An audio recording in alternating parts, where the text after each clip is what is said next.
গল্পটা শুক্রবারে বিকালে, তখন বোধহয় বসন্ত, অথচ দিনটা ত্যাগ করে বর্ষা নামছে আমার ঘরের দোরগোড়ায়। সপ্তাহ ২ এই সাজানো গোছানো অলীক পৃথিবী থেকে ডুব দিয়ে মাত্রই হলে ফিরেছি। জলমলিয়ে পড়া বৃষ্টিতে মাথার চুল, কুর্তি ভিজে একাকার। ঘরে ঢুকে দেখলাম টেবিলের উপর স্তূপ হয়ে পড়ে আছে বড় খালার একের পর এক আল্টিমেটাম। আমি যখন হঠাৎ হঠাৎ নিরুদ্দেশ হই, টেলিফোনখানা হয়ে পড়ে অকেজো। বড় খালা তখন আধুনিক যন্ত্র ফেলে চিঠি লিখে পাঠান। ঘরের তালা খুলে সেই সকল চিঠি আমার ঘরে চালান করে দেন আমার হল ম্যানেজার। আমি চুল মাথা ঝেড়ে টেবিলের দিকে তাকালাম। কমসে কম সাতখানা চিঠি জমে আছে ওখানে। পেটের ভিতর ছুটন্ত ছুটো নিয়ে আর যাই হোক চিঠি পড়া যাবে না। খুব ইচ্ছে আছে, তেমনটাও নয়। আমরা প্রায় সকলেই জানি বড় খালার মাথায় একটা ভূত আছে। সময়ে অসময়ে আমাদের মধ্যে থেকে কেউ কেউ সেই ভূতের মাথা ব্যথার কারণ হয়ে দাঁড়ায়। আমার ধারণা ভূত মহাশয়ের এবারের মাথা ব্যথাটা স্বয়ং আমি। খুব জলদি এই মাথা ব্যথার অপসারণ করা না গেলে বড় খালা বাস ধরে চলে আসতে পারে আমার হলে। বড় বিপজ্জনক মহিলা। টেবিলের এক কোনায় অকেজো হয়ে পড়ে থাকা টেলিফোনটা ঠিকঠাক করে বড় খালাকে তৎক্ষণাৎ টেলিফোন করলাম। সাতখানা চিঠি আমার জন্য কী রকম বিপজ্জনক সংকেত ঝুলেছে সে বিষয়ে একটা সাময়িক ধারণা থাকা প্রয়োজন। বড় খালা ফোন ধরে বোতা কণ্ঠে জানালেন, আমার বিয়ের চিন্তায় তার শ্বাসকষ্টের অবস্থা ভয়াবহ। তিনি দম নিতে পারছেন না, বুক দরফর করছে। মনে হয় বেশিক্ষণ বাঁচবেন না। আমি চিন্তিত কণ্ঠে বললাম, তোমার অবস্থা তো তাহলে খুবই খারাপ খালামণি। বিয়ে শাদী একটা সময় সাপেক্ষের ব্যাপার। তোমার যা অবস্থা কবুল বলা পর্যন্ত টিকে থাকতে পারবে বলে তো মনে হচ্ছে না। তার থেকে বরং চলো হাসপাতালে ভর্তি করে দিই। বড় খালা বললেন, বিয়ে পর্যন্ত যেতে হবে না। তোর খালু তোর জন্য খুব ভালো একটা পাত্র দেখেছেন। পাত্র সরকারি কলেজের শিক্ষক। ৩ নম্বর চিঠিতে পাত্রের বিস্তারিত সিভি দেওয়া আছে। তুই আজ বিকেলে তার সাথে দেখা করলেই ব্যাপারটা মিটে যায়। আমি আনন্দিত কণ্ঠে বললাম, কেন দেখা করব না? অবশ্যই দেখা করব। তুমি সরকারি কলেজের শিক্ষককে আনন্দমোহনের সামনেই চলে আসতে বলো। শিক্ষকের সাথে সকল কথা হবে শিক্ষা প্রতিষ্ঠানের সামনেই। বড় খালা ধমক দিয়ে বললেন, আমার সাথে মশকরা করার চেষ্টা করবি না। কৈশি, আমার শ্বাসকষ্টের অবস্থা খুবই বিপজ্জনক অবস্থায় আছে। এটা তোর মশকরা শোনার সময় না। মশকরা কোথায় করলাম খালামণি? আমি সিরিয়াস। বড় খালা রাগে গনগনে কণ্ঠে বললেন, পাত্র আনন্দমহলের সামনে আসবে। এটা তো সিরিয়াস কথা। আনন্দমোহন এসে করবেটা কি? মাঠে বসে ঘাস চিবুবে?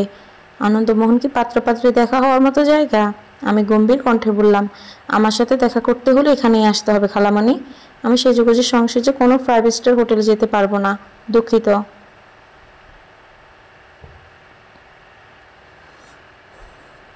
বড় খালা কণ্ঠস্বর সপ্তাকাশে তুলে বললেন, এমনভাবে বলছিস যেন কোনো ক্যাডার ফেডার হয়ে বসে আছিস। পাত্র তোর মতো ক্যাডারের সাথে দেখা না করতে পারলে মরে যাবে। শোন কৈশি, এত ঢং দেখাইস না। তোর মতো জেনে ধরা মেয়ের বিয়ে এত সহজ ব্যাপার না। তোর খালু কত কষ্ট করে সম্বন্ধটা এত দূর এনেছে। যদিও পাত্রপক্ষের কাছে তোর জেনে ধরার ব্যাপারটা গোপন করা হয়েছে। যে মেয়ে মন চাইলে 10-15 দিনের জন্য উদাও হয়ে যায়, তাকে জেনে শুনে কেউ বিয়ে করতে চাইবে? কোনো রিক্সাওয়ালা তো বিয়ে করতে চাইবে না। তার উপর তোর হাইটটা একটু কম। পড়াশোনাও করছিস ন্যাশনাল ইউনিভার্সিটি থেকে। তোর বাপের আহামরি সম্পদ নাই। চিন্তা করে দেখ কেমন রিক্স পজিশনে আছিস। আমি স্নান হাসলাম, ফিস করে বললাম, আমার রিক্স পজিশন নিয়ে তো আমার কোনো চিন্তা নেই খালামণি। আমি তো কখনোই বিয়ে করতে চাইনি, চাইও না, চাইবও না। কেন অযথা জোর জবরদস্তি করে আমার শান্তি বিনষ্ট করছো? বিয়ে ছাড়া কি জীবন হয় না? বড় খালা বিরক্ত কণ্ঠে বললেন, কি মিনমিন করছিস? জোরে কথা বল। আমি অথচ দৃঢ় কণ্ঠে বললাম, তোমার পাত্রকে আনন্দমোহনে চলে আসতে বলো তো। আমি এক্ষুনি দৌড়ে গিয়ে মুক্তিমঞ্চের সামনে বসে পড়ছি। ভদ্রলোকের সাথে দেখা করতে আমি বিশেষ আগ্রহী। বড় খালা একটু ভেবে বললেন, আচ্ছা বেশ, ঠিক 5টায় আনন্দমোহনের সামনে থাকবি। আমি তোর খালুকে ওই রকমই বলছি। তোর খালু আবার জানাবে পাত্রের মামাকে। শোন কৈশি, ছেলে এলে দুজনে মিলে রিক্সা নিয়ে ভালো একটা রেস্টুরেন্টে গিয়ে বসবি। তাকে নিয়ে আবার ঘাসের উপর পা ছিটিয়ে বসে যাস না। তোর তো বিশ্বাস নেই, যা ইচ্ছে হয় করে ফেলতে পারিস। আমি হাসলাম। কল কেটে মোবাইল টেলিফোন থেকে খালামণিদের সম্ভাব্য সকল নম্বর ব্লক লিস্টে ফেলে লম্বা একটা গোসলের প্রস্তুতি নিলাম। হলের জলের লাইনে আজকাল খুব সমস্যা হচ্ছে। দুপুর হলেই গোসলের পানি পাওয়া যায় না। আজ পাওয়া গেল। হলের মেনুতে আজ পাতলা খিচুড়ি আর আলু ভাজির ব্যবস্থা। আসমান থেকে জমজমিয়ে জল পড়াচ্ছে। ইলেকট্রিসিটি নেই। হলের ডাইনিং রুমে আছে আদো আদো অন্ধকারে। খিচুড়ির সুবাসের সাথে ভিজে মাটির সোদা গন্ধে ভরে গিয়েছে চারপাশ। আমি এক গ্যাস খিচুড়ি মুখে দিয়েই চমকে উঠলাম। হলের খাবার সাধারণত ভালো হয় না, আজ এত চমৎকার কি করে হলো? অবিকল মায়ের হাতের রান্না। পরিবেশটাও তো পরিচিত। ঠিক পরিবেশ নয়, এই যে এই গন্ধটা এক লহমায় আমার টেনে নিয়ে গেল ছেলেবেলার বর্ষায়, গ্রাম্য মেঠোপথ, আদো অন্ধকার ঘর, খাটের উপর বাবু করে বসে থাকা আমি। মাটির মেঝে ভিজে উঠেছে জলে, মা বেজে বেজে গায়ে রান্না বান্না করেছেন। চুলোয় তখন মচমচে আলু ভাজা। আহা, শৈশবের স্মৃতিগুলো এত সুখ সুখ দুঃখ কেন হয়? তখন সেই ছোট্ট আমি কি করে বুঝতে পেরেছিলাম বড় হয়ে সে আমিটাই এত প্রিয় হবে? মানুষ আসলে কিচ্ছু বুঝতে পারে না। বুঝতে পারলে নিজের জীবন রেখে অপরের জীবন নিয়ে অত চিন্তা করার সুযোগ পেত বলে মনে হয় না। এই যেমন আমার স্বস্তির জীবন দেখে বড় খালার শ্বাস বন্ধ হয়ে যাচ্ছে। জীবন ক্রমশ ফুরিয়ে আসছে, এই সেকেন্ডটা আর ফিরবে না।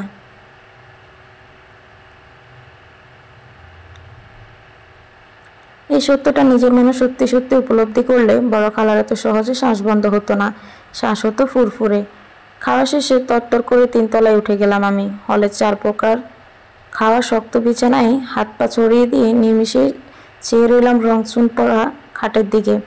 চেয়ে থাকতে থাকতে পৃথিবী মানুষদের জন্য বড় মায়া হলো। আহা, এত সুন্দর জীবনটা তারা ঠিক উপভোগ করতে পারলো না। সবাই বড় খালার মতো শ্বাসের রোগী হয়ে পড়ে রইল। তাদেরকে সত্যি সে অক্সিজেনের খোঁজ কে দিবে? অক্সিজেন কি কেউ খুঁজে দেয়? তারা জানে না নিজের অক্সিজেন খুঁজে নিতে হয় নিজেকে। চিন্তার কলে চাপে দিয়ে কখন যে চোখ লেগে এসেছিল বলতেই পারিনি। শুধু এটুকু বলতে পারি, অপ্যাহারের তন্দ্রায় ঘুমের মাসি পিসি আজ বড় নির্জটার এক স্বপ্ন গেঁথেছিলেন। পাহাড়ি ঝর্ণার মতো কলকলে সেই স্বপ্ন মাত্রই এক ক্লাইম্যাটে ঢুকেছিল। এমন সময় কানের কাছে সহসা বেজে ওঠা অসহ্য বজ্র নিগর্ষের শব্দে প্রথমে কিছু বুঝে উঠতে পারিনি। পরে বুঝলাম ঘুমের দুশ্মন টেলিফোনটা বাজছে। কেবলই একটা কারণে মোবাইল টেলিফোন ক্যারি করা বড় অসহ্য ঠেকে। ঘুমন্ত শরীরটাকে কোনো রকম টেনে তুলে টেলিফোনটা কানে নিতে ওপাশ থেকে ভেসে এলো গমগমে এক অপরিচিত কণ্ঠ। মিস কৈশি বলছেন? আমি ইফতি মাহমুদ, আনন্দমোহনের সামনে অপেক্ষা করছি। আপনি কোথায়? আমার ব্রু কুঁচকে গেল। ঘুমন্ত মস্তিষ্ক তখনও পুরোপুরি জেগে উঠতে পারেনি। ইফতি মাহমুদ নামে কেউ আমার জন্য কেন আনন্দমোহনের সামনে অপেক্ষা করবে?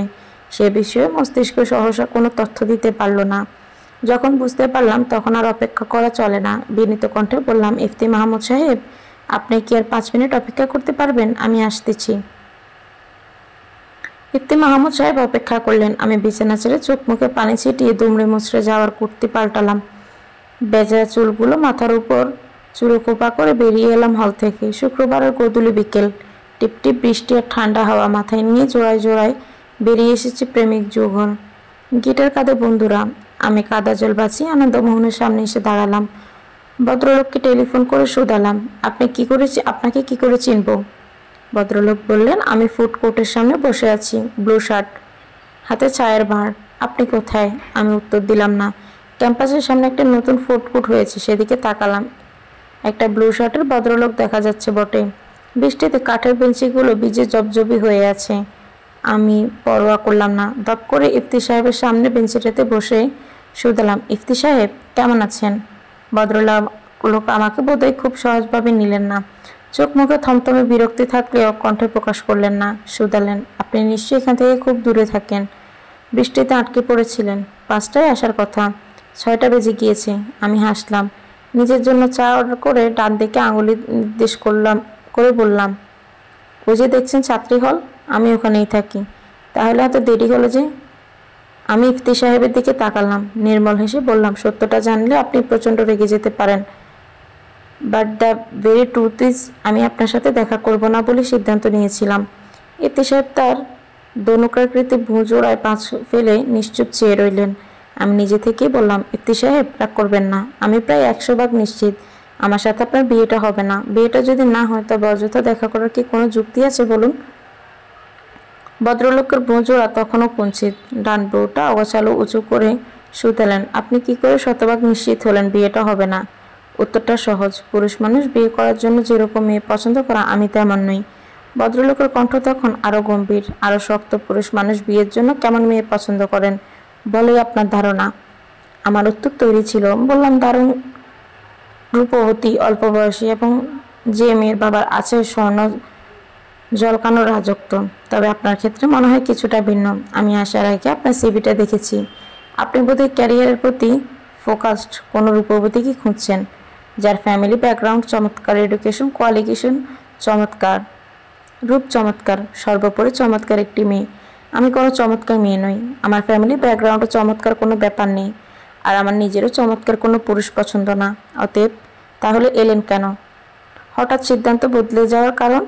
আমি টের পেলাম ভদ্রলোকের কণ্ঠে তীব্র অসহ্য বিরক্ত। একটা সাধারণ মেয়ের জন্য এত অপেক্ষা তার মর্মবেদনা বাড়িয়ে দিচ্ছে। অথবা হতে পারে এ সাক্ষাৎ বড় অনিচ্ছের সাক্ষাৎ। অনিচ্ছার ক্ষুদ্রতরে এই অহেতুক অপেক্ষা তাকে আরও অপসন্ন করে তুলেছে। আমি ভদ্রলোককে অপসন্ন চেহারার দিকে চেয়ে বললাম, সিদ্ধান্ত বদলে যাওয়ার কারণটা কিছু অদ্ভুত। আপনি কতদূর বুঝতে পারবেন? বুঝতে পারছি না, তবু বলছি। আমার ধারণা আপনার সাথে আমার খুব একটা কোইন্সিডেন্স ঘটে গিয়েছে। ব্যাপারটা কতদূর চমক দিতে পারে তা প্রখর করতেই আসা। ভদ্রলোক ভ্রুকুঞ্চক ততক্ষণে আরো তীব্র হয়েছে। কপালে চিন্তা নাকি বিরক্তির বলিরেখা বোঝা গেল না। বড় তৃষ্ণা নিয়ে শুধালেন, কিরকম কোইন্সিডেন্স? আমি হঠাৎ করে কোনো উত্তর দিলাম না। চায়ের বারে চুমুক দিতে দিতে কথাগুলো গুছিয়ে নিলাম। সেকেন্ড কয়েক নিশ্চুপ থেকে বললাম, ইফতি সাহেব, বিষয়টা আপনার কাছে কিছু গোলমেলে ঠেকতে পারে অথবা অদ্ভুত। বিষয়টা হলো, আমার লেখা একটা উপন্যাসের প্রধান চরিত্রের নাম আপনার নামের সাথে হুবহু মিলে যায়। যাকে নিয়ে কথা হচ্ছে সে আমার লেখার সবথেকে আলোচিত চরিত্র। আপনি নিশ্চয়ই ভাবছেন, একটা নামের জন্য এত লম্পজম্প কেন? একই নাম কতজনের হতে পারে, মিলে যাওয়া আশ্চর্যের কিছু নয়। কিন্তু আপনি নিশ্চয়ই জানেন আপনার নিকনেমটা একটু অন্যরকম।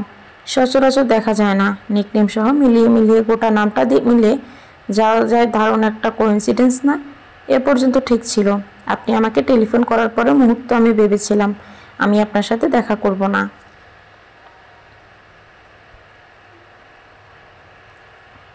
কিন্তু কৌতূহলবশত আপনার সিভিটা দেখার পর মনে হলো এই ছোট্ট জীবনে ছোটোখাটো কোইন্সিডেন্সগুলোকে পাত্তা দেওয়া যেতেই পারে। আমাদের জন্মটাও তো এক ধরনের কোইন্সিডেন্স। কাকতালীয়ভাবে জন্মে গিয়েছি, না জন্মাতেও তো পারতাম। আর জন্মেছি বলে নতুন কোনো কিছু ঘটে যাচ্ছে। এমনও হতে পারে এই ছোট্ট কোইন্সিডেন্সকে গুরুত্ব দিতে গিয়ে দারুণ কোনো অভিজ্ঞতা হয়ে গেল। আমি আসলে দেখতে এসেছিলাম একই নামের মানুষের মাঝে একই রকম কোনো আচরণ খুঁজে পাওয়া যায় কিনা, অথবা বলতে পারেন কল্পনা কতটুকু বাস্তব রূপে আসতে পারে সেই বিষয়ে একটা পরীক্ষা। ভদ্রলোক খানিকক্ষণ সন্দেহের চোখে চেয়ে রইলেন। সন্দেহা কণ্ঠে শুধালেন, আপনি লেখালেখি করেন? You are a writer? আমি উত্তরে হাসলাম। লোকে বলে এই বুভুক্ষর দেশে কাকের থেকেও লেখকের সংখ্যা বেশি। ইন দ্যাট কেস আমার দেশে লেখক হয়ে যাওয়ার খুব অবাক হওয়ার মতো কিছু নয়। কিন্তু ইফতি সাহেব, আমার মনে হচ্ছে আপনি আমার কথাটা বিশ্বাস করছেন না। ভদ্রলোক উত্তর দিলেন, না। আমি দীর্ঘশ্বাস ফেললাম। কিছুক্ষণ মেঘলা আকাশের দিকে উদাস চোখে চেয়ে থেকে অন্যমনস্ক কণ্ঠে বললাম, ইফতি সাহেব, আমি সচরাচর আমার লেখালেখি বিষয়ে কোনো আলোচনা পছন্দ করি না। কাউকে নিজের লেখা পড়াতে সাজেস্ট করি না। কিন্তু এই প্রথম আপনাকে সাজেস্ট করতে ইচ্ছে হচ্ছে। এখানে আসার আগেও ভেবেছিলাম এখানে আসার পেছনের কারণটা আপনাকে জানাবো না, কিন্তু আপনাকে দেখার পর মনে হলো আপনাকে অবশ্যই জানানো উচিত।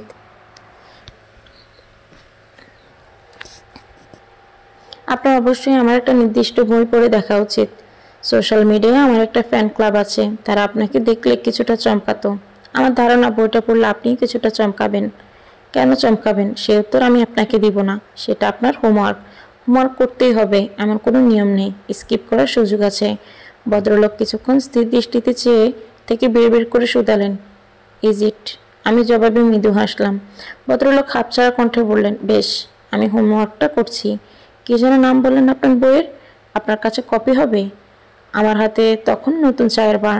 আমি চায়ের বাঁয়ে চুমুক দিয়ে তার দিকে তাকালাম। হবে, নিশ্চয় হবে, কিন্তু আপনাকে দেওয়া যাবে না। ভদ্রলোক আশ্চর্য হয়ে বললেন, কেন? আমি হাসলাম। খাবারের দোকান থেকে একটা টিস্যু নিয়ে তাতে বইয়ের নাম লিখতে লিখতে বললাম, কিনে পড়ুন প্রফেসর। একটা বই কেনার মতো পয়সা নিশ্চয় হবে মাস্টারমশাইয়ের কাছে। এই সুযোগে যদি আমার মতো গরিব লেখকের একটা বই বিক্রি হয়, তবে ক্ষতি কি বলুন? Business tricks, YONO. টিস্যুটা ভদ্রলোকের দিকে এগিয়ে দিয়ে চোখ টিপলাম আমি। আলোচনার এই পর্যায়ে এসে ভদ্রলোক হাসলেন। টিস্যুতে লেখা বইটার নাম দেখে ভ্রু কুঁচকে শুধালেন, লেখকের নামের সাথে যে আপনার নাম মিলছে না কৌশি? আমি একটু এগিয়ে এসে কণ্ঠ নিচু করে প্রায় ফিসফিসিয়ে বললাম, ছদ্মনামে লিখি, কি করে মিলবে বলুন? তাহলে এটা যে আপনার লেখা তার প্রমাণ পাবো কি করে? ভদ্রলোকের প্রশ্ন হো হো করে হেসে উঠলাম আমি। আশেপাশের কয়েক জোড়া চোখ ঝট করে একবার এদিকে চেয়ে চোখ ফিরিয়ে নিল। আমি ফিসফিসিয়ে বললাম, এত সন্দেহ করলে চলে প্রফেসর? শিক্ষকদের হতে হয় সরল বিশ্বাসী। লেখক পরিচিতিতে আমার খুব সুন্দর একটা ছবি দেওয়া আছে, আপনি বরং আমার চেহারাটা মুখস্থ করে নিন, তাহলেই হবে। ভদ্রলোক টিস্যুটা পকেটে পুরে উঠে দাঁড়ালেন। বিদায় সম্ভাবনা জানিয়ে বললেন, আপনার হোমওয়ার্কের ফলাফল আপনাকে নিশ্চয় জানাবো কৈশি। আজ তবে আসি। আমার হাতে তখন 3 নম্বর চায়ের ভাঁড়।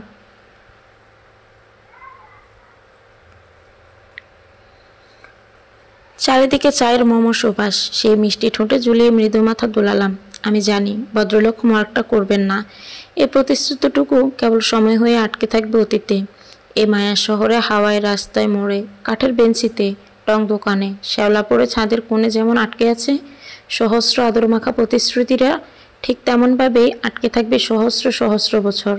প্রেতাত্মার মতো দীর্ঘশ্বাস ফেলতে ফেলতে দেখবে অজস্র মৃত্যু, অজস্র ঐতিহাসিক প্রত্যাখ্যান। ভদ্রলোক একটা রিক্সা ধরে মিলিয়ে গেলেন রাস্তার মোড়ে। আমি তখনও বেঞ্চিতে বসে আছি। থেমে থাকা ঝিরঝির বৃষ্টি আচমকা সদল বলে নেমে এসেছে। চারপাশে ছুটোছুটি। দূরে 3-4টে মেয়ে খুব আনন্দ নিয়ে বৃষ্টি বিলাস করছে। জীবনের এই সৌন্দর্য আমার চোখ ভরে আসছে, যেমন বৃষ্টির জলে ভরে আসছে আমার চায়ের ভাঁড়টা। ক্যালেন্ডারের পাতায় বসন্ত তখন ফুরিয়ে এসেছে। চতুর্থবর্ষের পরীক্ষা শেষ, এবার ডুব দেওয়ার পালা। টেবিলের উপর স্তূপাকার বই আর এক ধাপ ধোয়া ওঠা চা নিয়ে বইয়ের ফর্দ করছিলাম। কোন বইটা পড়া হয়েছে, কোন বইটা পড়া হয়নি, কোনটা পড়া হবে আর কোনটা এখনো কেনা বাকি, তার এক সুবিশাল লিস্ট। বিকেল হলে আধ ঘন্টার জন্য বেরিয়ে কিছু বই কিনে আনতে হবে। কিছু বই নীলক্ষেত থেকে পুরাতন দামে নেব বলে লিস্ট করে রেখেছি। আসার সময় কিনে আনতে হবে 2 প্যাকেট চা পাতা। এ আমার 1 মাসের মজুদ। তারপর ডিপ দিব অতল এক ভুবনে। সেই ভুবনে কেবল আমার বাস, নিষিদ্ধ সকল আধুনিক যন্ত্র, আধুনিক মানুষ, আধুনিক দায়িত্ব। কিন্তু তার আগে হতচ্ছাড়া মোবাইলটার একটা ব্যবস্থা করতে হবে। এত বড় যন্ত্রণার যন্ত্র। আমি চকচকে চোখে আধুনিক ডিভাইসটা হাতে নিয়ে মাত্রই অনির্দিষ্টকালের জন্য পাওয়ার বাটন অফ করব, এমন সময় ঘটে গেল এক অঘটন। আমি সাধারণত অঘটনকে তেমন একটা পরোয়া করি না। আজ পরোয়া করতে হলো। কেন করতে হলো সেই প্রশ্ন পাঠকদের মনে উদয় হতে পারে, কিন্তু প্রিয় পাঠক, ব্যর্থতা আমার। প্রশ্নের বিপরীতে উত্তরটা আমার জানা নেই।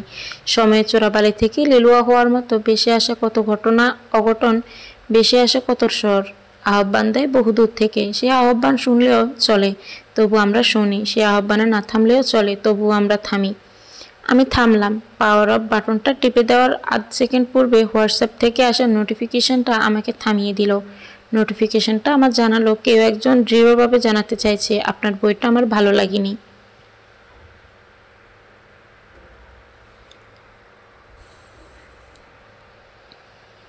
আমি হোঁচট খেলাম। প্রথমবারের মতো আমার অতল ভুবনের দরজাটা আমারই মুখের উপর আওয়াজ তুলে বন্ধ হয়ে গেল। ভেতরে ঢুকতে পারলাম না। ফিরে এলাম হোয়াটসঅ্যাপে। প্রথমে ব্যাপারটা ধরতে না পারলেও পরবর্তীতে বুঝলাম কল্পনার চরিত্র নয়, সত্যিকারের ইফতি মাহমুদ বার্তা পাঠিয়েছেন। 300 পৃষ্ঠার বই শেষ করতে তবে তার মাস গড়িয়ে গেল। আহ, সাচ আর ব্যাড রিডার। আমি উত্তর দিলাম। মুখের উপরে এমন রূঢ় মন্তব্য। ইস, এত খারাপ লিখি? ইফতি উত্তর দিল, খারাপ লিখেন বলিনি তো, আপনার লেখা বেশ ঝরঝরে। সে নিয়ে আমার কোনো অভিযোগ নেই, কিন্তু চরিত্রের মধ্যে গুণের অতি সহ্য ভালো লাগেনি। ইফতিকে আপনি মহাপুরুষ পর্যায়ে নিয়ে গেছিলেন। মানুষ কখনো অত নিখুঁত হয় না। আমি বললাম, আপনি জানেন মহাকাব্যের নায়কদের হতে হয় সর্বগুণে বিশেষায়িত। নায়কদের প্রধান ধর্মই হলো তাকে হতে হবে অনন্য। কিন্তু আপনি তো মহাকাব্য লিখেছেন না, গ্রন্থকার। আপনি লিখেছেন উপন্যাস। বেশ, মেনে নিলাম। পাঠক হিসেবে আপনার আলাদা পারসেপশন থাকতেই পারে। I appreciate it. কিন্তু ইফতি চরিত্রের মূল আকর্ষণই হলো তার পারফেকশন। তাকে পারফেক্ট হতেই হতো ইফতি সাহেব। হিড হ্যাড টু বি। আপনার দৃষ্টি দেখলে হয়তো তাই। তবে আবেগের বাড়াবাড়ি ব্যক্তিগতভাবে বড় বিরক্ত লাগে আমার। কিন্তু স্বীকার করছি, আপনার লেখার থামনে চমৎকার। আমাদের কথা চলল বিরতিহীন রেলগাড়ির মতো। পুরোটা সময় ইফতি কি দারুণভাবে নিজেকে আড়াল করে রাখল। তবু আমি জেনে গেলাম ইফতি কখনোই খারাপ পাঠক নয়। কি চমৎকারভাবে সে আমার বইটা পড়েছে, খুঁটিনাটি বিস্তারিত, নিজের খারাপ লাগাগুলোর সাথে মনে রেখেছে কোথায় কোথায় লেখক হিসেবে আমি উচ্ছ্বসিত প্রশংসার দাবি রাখি। আমি তাকে জিজ্ঞেস করলাম, আপনার হোমওয়ার্ক কি হলো? চমকানোর মতো কিছু খুঁজে পেয়েছেন? ইফতি উত্তরটা দিতে একটু সময় নিলেন। অনেকক্ষণ পর কেবল লিখলেন, I should appreciate your insight গ্রন্থাগার। Again and again. আমাদের কথা সেদিনের জন্য সেখানেই থেমে গেল। আমি মোবাইল বন্ধ করে ডুব দিলাম 1 মাসের জন্য। মাসখানেক পর ফিরে এলাম একটা হোয়াটসঅ্যাপ স্টোরি নিয়ে। একটা পুরাতন ইংরেজি নোবেলের অরিজিনাল কপি খুঁজছিলাম, কোথায় পাওয়া যেতে পারে সেই নিয়ে সাজেশন। ইফতি সেখানে উত্তর দিল। আমি তার উত্তর দেখলাম 2 দিন পর। সে লিখেছেন, অনলাইন শপগুলোতে না পেলে ঢাকার নীলক্ষেতে খুঁজে দেখতে পারেন।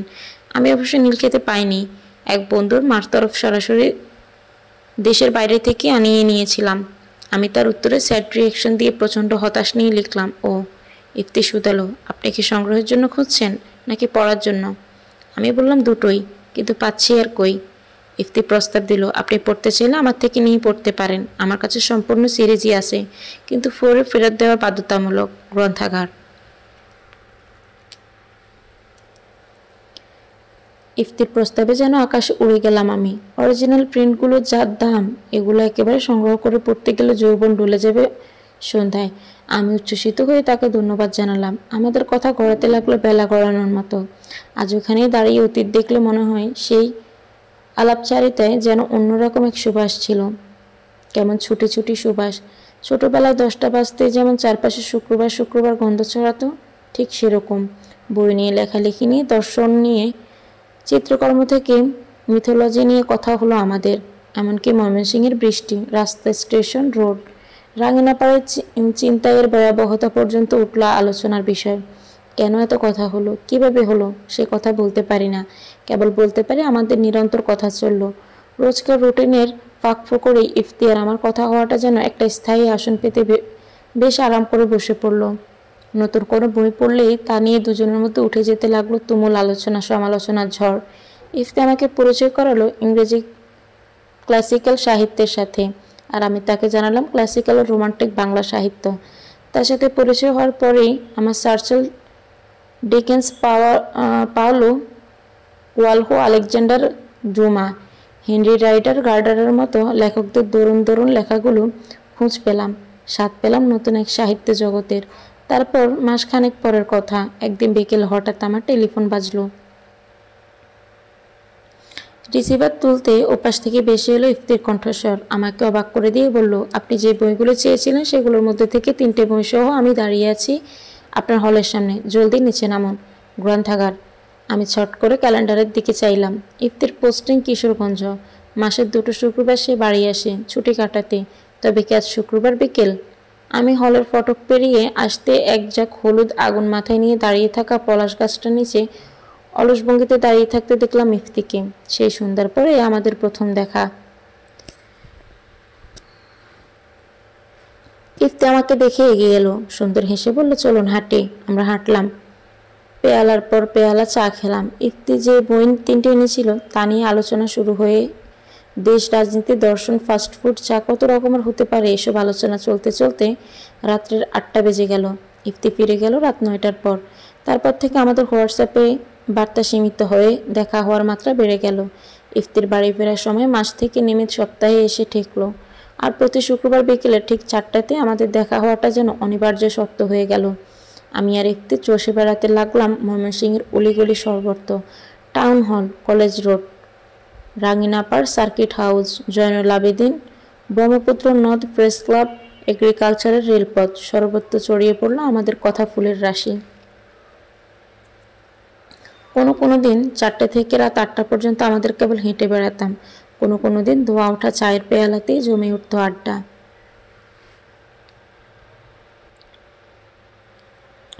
একের পর এক পেয়ালা ফাঁকা হতেই গল্পের মোড় বদলে উঠে আসতো জীবনানন্দ, বিষ্ণু রায়, রবীন্দ্রনাথ। 4টে থেকে শুরু হতো রাত 8টা পর্যন্ত বিরতিহীন আড্ডা, বিরতিহীন চায়ের পেয়ালা। শুধু আমরাই নেই, হলের দারোয়ান, হল ম্যানেজার, মোড়ের রিক্সাওয়ালা, টন দোকানের মামা, ফুচকা বেচে যে হ্যাংলা করে ছেলেটা, সকলেই মুখস্থ হয়ে গেল রোজ শুক্রবার ঠিক বিকেল 4টায় আমাদের টাইম টেবিল। কোনো বিকেল হঠাৎ ইফতির কাজ পড়ে গেলে তারা বড় আশ্চর্য হয়ে শুধালো, আজ ভাইয়া আসেননি? আপু? আমি একা বসে চায়ে চুমুক দিতাম আর চেয়ে দেখতাম তাদের চোখের আকৃতির মুগ্ধতা। অথচ তখনও আমরা জানি না ঠিক কি আমাদের সম্পর্কের সমীকরণ, আমাদের সম্পর্কের নাম কি বলা যায় একে। এরপর একদিন হঠাৎ করেই আপনি থেকে তুমিতে নেমে এলাম আমরা। বুঝলাম আমাদের সম্পর্কের একটা নাম হলো। আমরা এবার বন্ধু হলাম। সত্যিই বড় ভালো বন্ধু হয়েছিলাম আমরা। একে অপরের সম্বন্ধে একটা মানদণ্ড তৈরি হয়ে গিয়েছিল। নিজের মনের সকল বাষ্প বিনা দ্বিধায় উড়িয়ে ফেলতে পারতাম অপরের রোদ্দুর মাখার দুপুরটায়। ইফতি বরাবরই আত্মগম্ভীর মানুষ, আর আমারও পরিচিতি জগতের সাথে দেওয়াল রেখে চলা অভ্যাস। নিজেদের কথা বলার মতো বিশ্বস্ত মানুষ আমরা দীর্ঘ জীবনটাতে কখনো পাইনি, অথবা হতে পারে আমরা নিজে থেকেই কাউকে বিশ্বাস করতে চাইনি। সেই আগলটা, সেই না বলার দেওয়ালটা এবার উবে গেল আপনা আপনি। বিনা কারণে আজ হওয়ার ভয় কথাগুলো আপন মর্যাদা পাবে না, কারোর কাছে ঠিক বোধগম্য হবে না। অথবা হতে পারে এ সকল কথার মতো যোগ্য মানুষ নেই। এই ভাবনাগুলো সরে গিয়ে আমাদের কথাগুলো হয়ে গেল উন্মুক্ত। আমরা দুজনেই তখন বয়স্ক প্রাপ্ত, পরিবারের বিরহ সংকটপৃষ্ট। আমাদের ব্যাপারটা যদিও সহজ ছিল, আমি চাইলেই ডুব দিতে পারতাম, হারিয়ে যেতাম কিছুদিনের জন্য। কিন্তু ইফতির জন্য ব্যাপারটা হয়ে পড়লো খুব কঠিন। এক শুক্রবার বিকেলে সে এলো মুখ ফুলিয়ে, আমাকে দেখে বলল, মানুষের আক্কেল জ্ঞান দিন দিন কীরকম লোপ পাচ্ছে জানো? আমি মাথা নেড়ে জানালাম, এ বিষয়ে আমার কোনো অভিজ্ঞতা নেই। ইফতি চোখ জোড়ায় কৃষ্ণা ছায়া নিয়ে বলল, আমার এক বন্ধু তার বোনের সাথে আমার বিয়ের প্রস্তাব দিয়েছে। এ পর্যন্ত ঠিক ছিল, কিন্তু তুমি জানো তার বোনের বয়স? মেয়েটা মাত্র ক্লাস 8-এ পড়ে। চিন্তা করে দেখো, এ ছেলে আমার বন্ধু হয়ে কি করে এমন বাচ্চা মেয়ের প্রস্তাব দিতে পারে আমার কাছে? একটু কম বয়সে বিয়ে করলে আমার ছেলে মেয়ের বয়সে তো প্রায় এর সমান হয়ে যেত। এরা আমাকে ভাবে ওটা কি আশ্চর্য। আমরা তখন জয়নুল আবেদিনের ভেতরের রাস্তা ধরে হাঁটছি। চারপাশে ধীরে ধীরে নেমে আসছে সন্ধ্যা। এই সন্ধ্যার মুখে ইফতির এমন ক্ষোভের কথা শুনে হো হো করে হেসে উঠলাম আমি। হাসতে হাসতে আবার চোখে জলে চলে এলো। শান বাঁধানো বেঞ্চিতে বসে পড়লাম। তুমি একটা ছাগল ইফতি, ইউ শুড নো। কচি বয়সের মেয়েদের বিয়ে করার মজাই ভিন্ন। ইফতি তখন আমার সামনে দাঁড়িয়ে চিরাচরিত নিয়মে ভ্রুজোড়া কুচকে ফেলে বলল, তোমার কথার ধরন শুনে মনে হচ্ছে তোমার অভিজ্ঞতা সুদূর প্রসারী। কটা কচি মেয়ের বিয়ে করেছে এ পর্যন্ত? এতই যখন মজা, তখন তুমিই বিয়ে করে ফেলো একটা ক্লাস 8-এর কচি ছেলে দেখে। আমার স্টুডেন্টদের ছোট ভাইটাই পেলেও পেয়ে যেতে পারো। আমার প্রাণখোলা হাসি বাদানহারা হলো এবার। কলমের নরম ডগার মতো নুয়ে পড়লাম শান বাঁধানো বেঞ্চির উপর। আশপাশ থেকে উৎসুক মানুষ বার কয়েক দৃষ্টি তুলে চাইল। আমার আর ইফতি সেদিকে পরোয়া নেই। ইফতি বিরক্ত হয়ে বলল, হেক করে হাসবা না তো। বিয়ে যে কি একটা কঠিন জিনিস। ছোটবেলার মতো অপু 10-20 করে একটা মেয়ে পছন্দ করে বিয়ে করে ফেলা গেলে সুবিধা হতো। আমরা থেমে আসা হাসি আবারও হো হো পর্যায়ে ফিরে গেল। ইফতিকে বললাম, তোমার আসলে কেমন মেয়ে পছন্দ তাই বলো। ইফতি মুখখানা অসহায় করে ফেলে বলল, কেমন মেয়ে পছন্দ তা তো বুঝতে পারছি না। মেয়ে কি কোনো জিনিস? কীভাবে বুঝবো কেমন পছন্দ? আমি ইফতির দিকে তাকালাম। এ ছেলে বড় বেশি চুজি। প্রত্যেকবার তার পাত্রের সম্বন্ধীয় অদ্ভুত অদ্ভুত যন্ত্রণার কথা মনে পড়ে। কখনো এসে বলবে, এই কৈশি মেয়েটা এত লাজুক। তার লজ্জা দেখে আমারই কেমন লজ্জা লাগছিল। এত লজ্জা পাওয়া মেয়ে বিয়ে করা তো যন্ত্রণার। আবার কখনো এসে বলবে, মেয়েটা প্রচণ্ড ফাস্ট। আমার সামনে বসে বারবার ফোনের ভিতর উকিঝুঁকি দিচ্ছিল। কথায় কোনো কনসেন্ট্রেশন নেই। কেউ কথা বললে তো আমাদের একটু মনোযোগ দিতে শোনার চেষ্টা করা উচিত, তাই না? এমন হলে কিভাবে চলবে?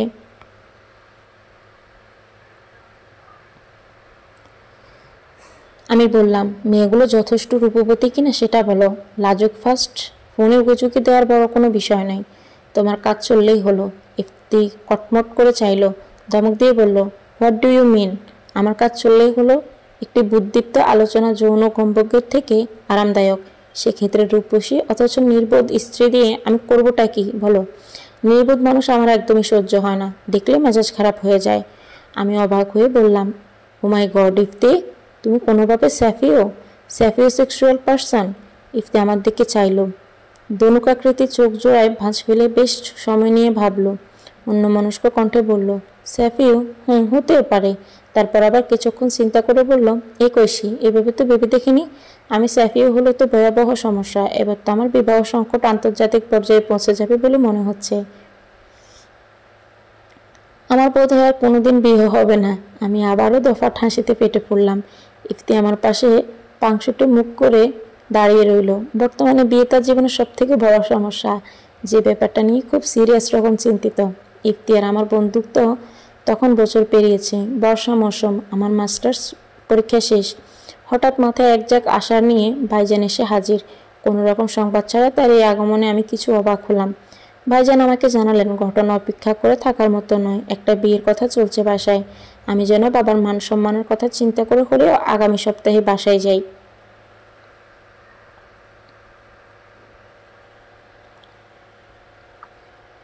দেখতে এলেই তো আর বিয়ে হয়ে যাচ্ছে না, পাত্রপক্ষে দেখে যাক, বিয়ে করব কি করব না সে পরের বিষয়। আমি দীর্ঘশ্বাস ফেলে তাকে আশ্বস্ত করলাম, বাড়ি আমি ফিরছি, দুশ্চিন্তা করার কোনো কারণ নেই। ভাইজান আমার হাতে পাত্রের সিভি ধরিয়ে দিয়ে ওয়েটিং রুমে থেকেই বিদায় নিলেন। আমি ঘরে ফিরে সিভি দেখতে বসে বিস্মিত হতভম্ব হয়ে গেলাম। আবার সে ইফতি, কি আশ্চর্য! মেজাজ আমার তখন ভয়ঙ্কর খারাপ। এই ইফতির পরিবারে নিশ্চয়ই কোনো মাথার পাগল বড় মামা আছেন, নয়তো এমন আকামগুলো করে কে? আশ্চর্য। 3 দিন বাদে শুক্রবার বিকেলে ইফতির সাথে দেখা হতেই কটমট করে চাইলাম আমি। ধমক দিয়ে বললাম, তোমার ফ্যামিলিতে কোনো মাথা পাগল বড় মামা আছে নাকি? ইফতি অবাক হয়ে বলল, এত তেতে আছো কেন? ঘটনা কি? তো আমাদের বাড়ি থেকে সিভি এসেছে আমার বাবার হাতে, তারা পরের সপ্তাহে আমাকে দেখতে আসছে। আর তুমি একটা ছাগল, তুমি কিছুই জানো না? ইফতি হঠাৎ করে গম্ভীর হয়ে গেল, চোখ মুখ শক্ত করে আমার দিকে চেয়ে থেকে বলল, চলো হাঁটি। আমি মুখ বার করে হাঁটছি, মন মেজাজ অসম্ভব রকম খারাপ। ইফতির দিকে চেয়ে শাঁসিয়ে উঠে বললাম, আমার যদি তোমার সামনে সেজেগুজে সংসারে যেতে হয়, আমি কিন্তু তোমার মাথা ফাটিয়ে ফেলব ইফতি। ইফতি প্রত্যুত্তরে কিছু বলল না। কিছুক্ষণ চুপচাপ উদ্দেশ্যহীন হাঁটার পর আমার মাথা ঠান্ডা হলো। ইফতি যেন সে অপেক্ষাতেই ছিল। দীর্ঘশ্বাস ফেলে ডাকলো, কৈশি। আমি সাড়া দিলাম, তুমি জানো কৈশি, সকাল নিউজ পেপার পড়তে পড়তে হঠাৎ কোথাও ময়মনসিংহের নাম দেখলে আমার তোমার কথা মনে পড়ে যায়। বইয়ের পাতায়, দেওয়ালের পোস্টারে, টেলিভিশনের অ্যাডভার্টাইজমেন্টে, এমনকি বাসের কন্ট্রাক্ট ময়মনসিংহ বলে চেঁচিয়ে উঠলেও আমার তোমার কথা মনে পড়ে যায়। আমার কাছে ময়মনসিংহ মানেই হয়ে গেছো তুমি কৈশি।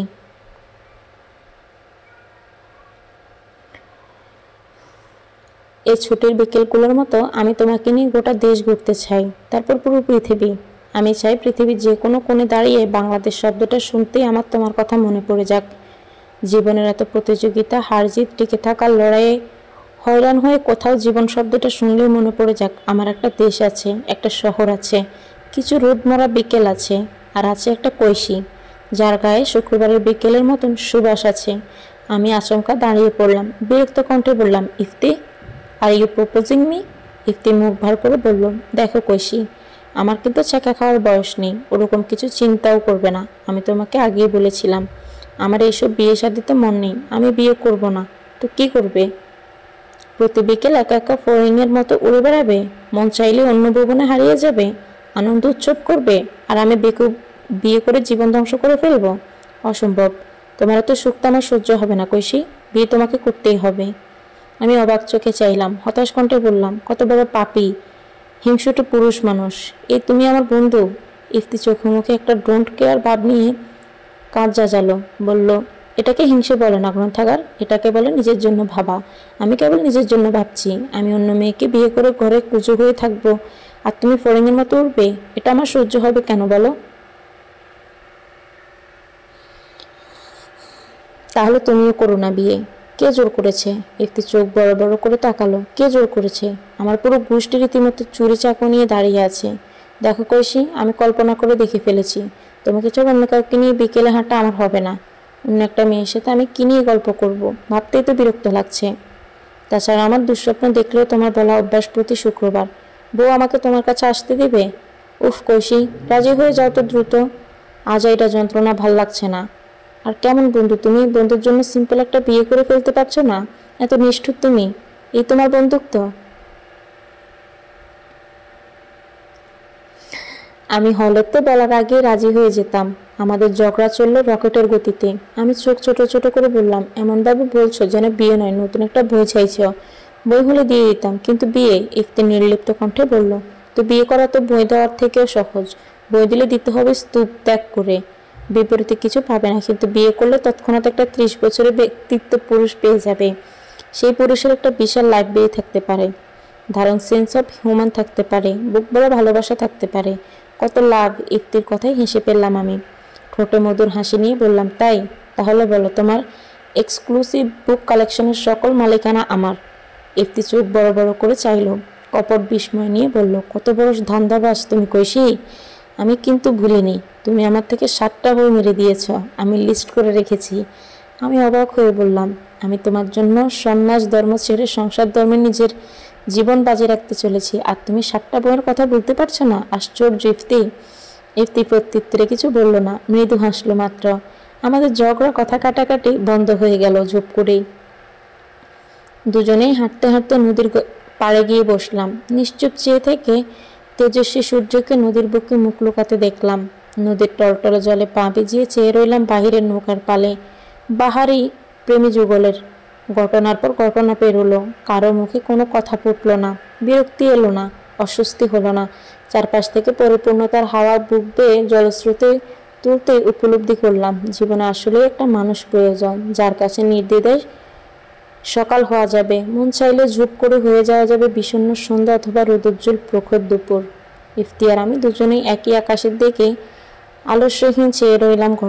ঘন্টার পর ঘন্টা। ক্লান্ত ছিল উড়ে গেল। আশেপাশের কোনো এক ঝোপে ডেকে উঠল ঝুনাকের দল। আকাশের কোণে নামলো সন্ধ্যা। ইফতি সেই সন্ধ্যার দিকে চেয়ে থেকেই শুধালো, কৈশি, can I confess you something? বলো।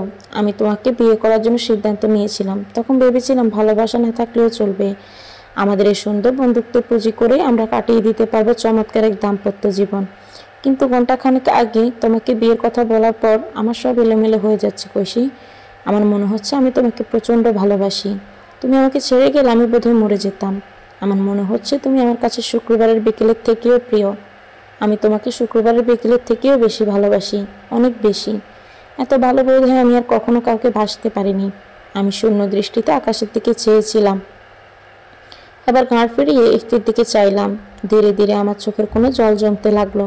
আমি আশ্চর্য হয়ে লক্ষ্য করলাম আকাশ থেকে যেমন সন্ধ্যা ঝরছে, ঠিক তেমনই হৃদয়ের নদী তটে শিরশির করে ঝরে পড়ছে নতুন এক অনুভূতি, হাজারো ভালোবাসার গল্প লেখা। আমি হঠাৎ ঠাহর করে উঠতে পারলাম না। এর নামে কি ভালোবাসা, নাকি ছুটির মতো সুবাস ছড়ানো? এক শুক্রবারের বিকেল।